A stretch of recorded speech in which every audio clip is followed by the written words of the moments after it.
Good morning. নিয়ে চলে এলাম আমার আশীর্বাদের ব্লগের পার্ট 2। আগের পার্টে আমার তৈরি হওয়া দেখালাম, আর এই পার্টে দেখাবো আমার আশীর্বাদ পর্ব আর আমার ওনার আশীর্বাদ পর্ব। আমাদের যেহেতু নিজেদেরই প্যালেস আছে, তাই আলাদাভাবে কোনো ভেন্যু বুক করিনি।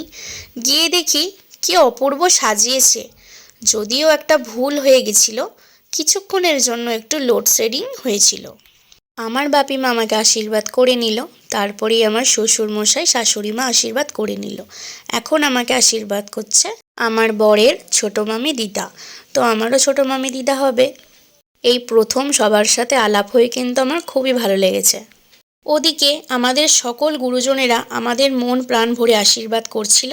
দিনটা সত্যিই আমাদের কাছে খুবই স্পেশাল হয়ে থাকবে।